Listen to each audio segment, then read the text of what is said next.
Assalamualaikum warahmatullahi wabarakatuh. Perkenalkan, nama saya Garing Jarifi dengan NIM 09011221267071, jurusan Sistem Komputer, Fakultas Ilmu Komputer. Di sini saya akan mempresentasikan tentang cyber ethic. Oke. Sebelumnya, mari kita perkenalan dulu apa itu cyber ethic.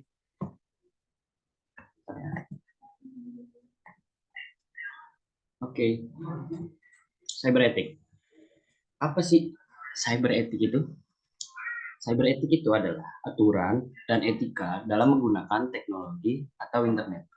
Di dunia ini mungkin kita nggak menggunakan internet itu buat memudahkan pekerjaan atau kebutuhan manusia saja, tapi kadang banyaklah hal-hal lain yang di luar itu dan bisa terkadang ke arah negatif. Nah, ada orang yang menggunakan, bukan orang sih, lebih ke manusia yang menggunakan teknologi internet tersebut untuk suatu kejahatan. Nah, suatu kejahatan yang dilakukan dengan internet itu disebut dengan cybercrime. Selanjutnya ini ada netiquette. Netiquette ini atau netiquette adalah etika dalam berkomunikasi menggunakan internet. Nah, jadi menggunakan internet ini enggak asal guna aja. Jadi kita harus punya etika dalam menggunakan internet tersebut. Macam-macam netiquette. Right? Yang pertama itu ada interaksi seperti dengan manusia pada umumnya. Yang kedua itu menggunakan kata-kata yang sopan sehingga tidak terjadinya kesinggungan antar pengguna. Yang ketiga itu jangan memberikan info-info yang belum valid atau belum tervalidasi dan bisa menjadi hoax. Yang keempat itu perhatikan kata-kata yang akan ditulis. 5 itu jangan menggunakan kata-kata yang mengandung sara. Yang keenam itu berhati-hati ketika memberikan data-data privasi.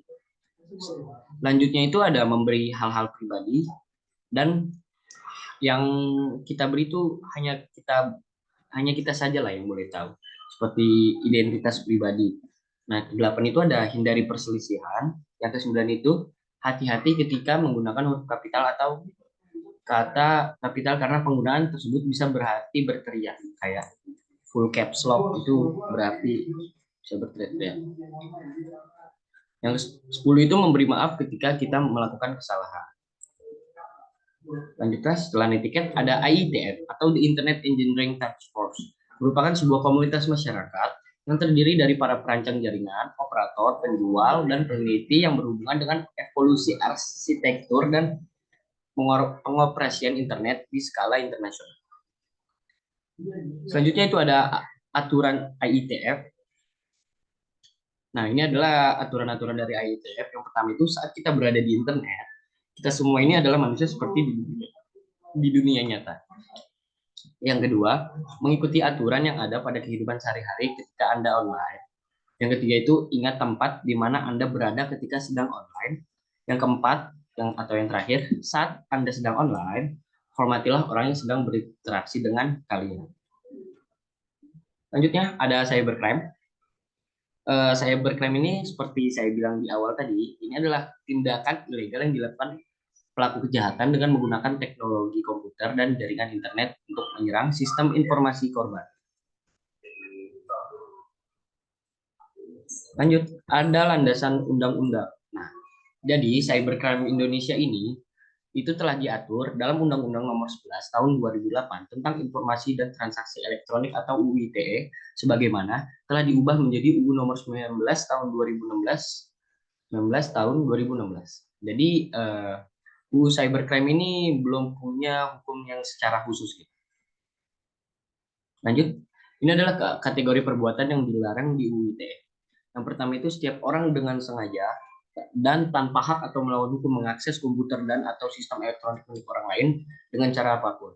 Yang kedua itu setiap orang dengan sengaja dan tanpa hak atau melawan hukum mengakses komputer atau sistem elektronik dengan cara apapun yang dengan tujuan untuk memperoleh informasi atau dokumen elektronik.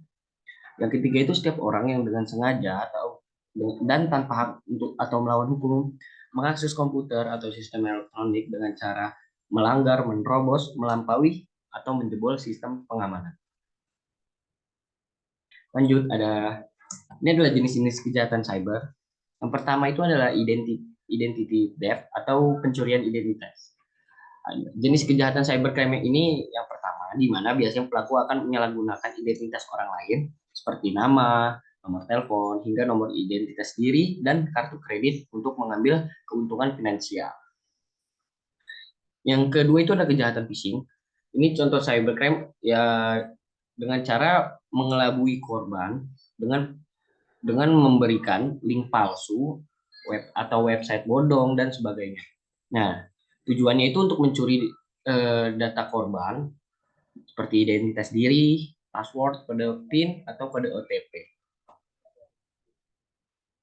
Lanjut, ada kejahatan carding. Nah, carding ini adalah kejahatan dunia maya yang dilakukan dengan bertransaksi menggunakan kartu kredit milik orang lain. Jadi, si pelaku akan melakukan semacam menjebol ya, menjebol untuk mengetahui nomor kartu kredit si korban tersebut. Nah, pelaku kemudian akan menggunakannya untuk berbelanja online dengan kartu kredit curian tersebut. Selanjutnya itu ada serangan ransomware. Nah, ransomware adalah malware atau software jahat yang bukan hanya bisa menginfeksi komputer, tapi juga menyandera data pengguna. Ini biasanya dilakukan oleh para penjahat untuk mengancam korban dengan cara mengirimnya, lalu membuat lalu si pelaku ini meminta sejumlah tebusan uang agar data-data si korban ini bisa kembali lagi dengan aman. Biasanya seperti itu. Lanjut, ada penipuan online. Nah, penipuan online ini biasanya dia bermodusnya itu dengan foto selfie dengan KTP atau identitas diri. Nah, nanti setelah dia mengirim itu, data data diri tadi bisa digunakan untuk melakukan registrasi online untuk seperti dompet digital, pay later, pinjaman online, sampai daftar rekening bank online. Tapi sekarang sudah mulai sulit sih kalau melakukan ini. Soalnya semakin aman sistem sekarang. Lanjut, SIM swap. SIM swap ini adalah modus penipuan dengan mengambil alih nomor ponsel atau kartu SIM ponsel seseorang yang tujuannya itu untuk meretas akun perbankan seseorang. Ini berbahaya sekali. Lanjut, ada peretas situs dan email. Nah, kejahatan ini disebut deface website dan email. Dan dengan cara ini meretas sebuah situs ataupun email serta mengubah tampilannya. Dengan kata lain, penampilan website atau email kamu mendadak berubah akibat peretasan ini. Lanjut, ada kejahatan skimming. Kejahatan skimming ini adalah kejahatan perbankan dengan cara mencuri data kartu debit atau kartu kredit untuk menarik dana di rekening si korban. Nah, cara kerjanya itu membobol informasi pengguna memakai alat yang dipasang pada ATM atau di mesin gesek EDC. Dengan teknik tersebut, pelaku bisa mengandalkan data yang terdapat dalam pita magnetik di kartu kredit maupun debit. Selanjutnya itu ada OTP fraud.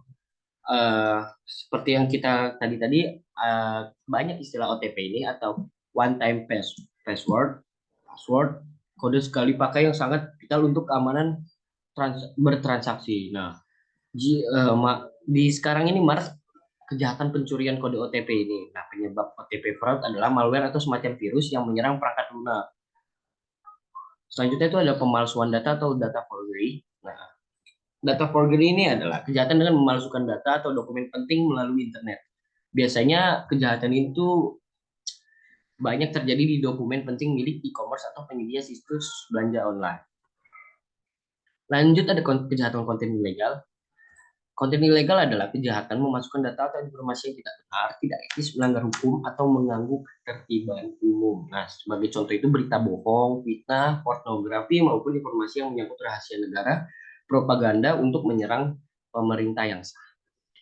Selanjutnya itu ada teroris atau dunia maya cyber terorisme atau kejahatan yang mengganggu atau membuat kerusakan terhadap suatu data di jaringan komputer. Lanjut, ada mata-mata atau cyber espionage. Ini Kejahatan itu memanfaatkan jaringan internet untuk melakukan kegiatan mata-mata terhadap pihak lain dengan memasuki sistem jaringan si korban tadi. Selanjutnya itu ada menjiplak situs orang lain. Nah, kejahatan melanggar hak atas kekayaan intelektual atau hak di orang lain di internet ini, misalnya dengan meniru tampilan situs orang lain secara ilegal, menyiarkan informasi yang merupakan rahasia dagang dari orang lain. Nah, selanjutnya ini saya akan memberikan contoh-contoh kasus dari cybercrime. Nah, bentar.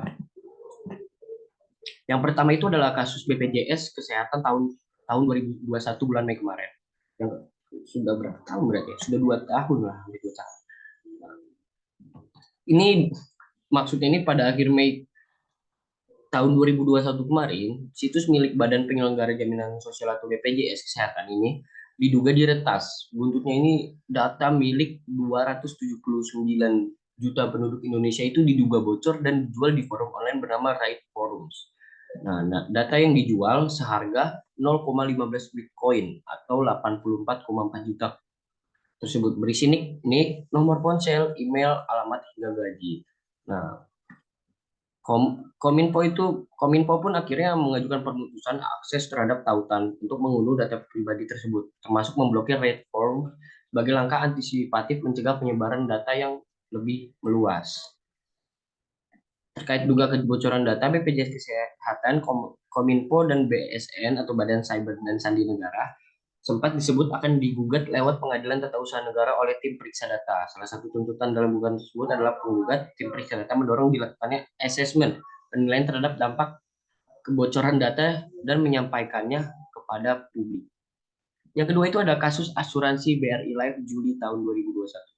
Nah, pada 27 Juli 2021 kemarin, giliran perusahaan asuransi BRI Life yang jadi korban peretasan. Insiden ini membuat sekitar 2 juta data nasabah BRI Life diduga bocor dan dijual dengan harga $7.000 Amerika Serikat.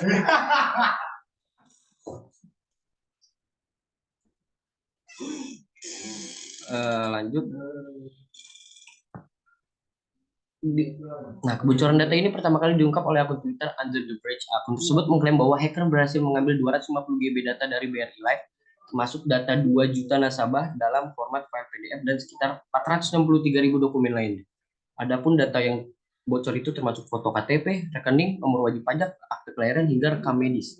Dugaan kebocoran data ini terjadi karena adanya celah keamanan di dalam sistem elektronik BRI Life yang disalahgunakan oleh pihak tak bertanggung jawab.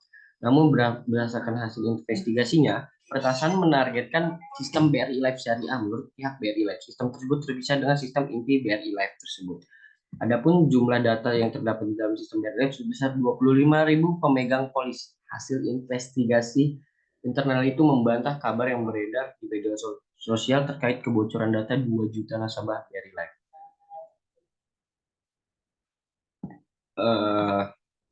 Oke. Itu saja mungkin yang bisa saya presentasikan. Kurang lebihnya mohon maaf. Assalamualaikum warahmatullahi wabarakatuh.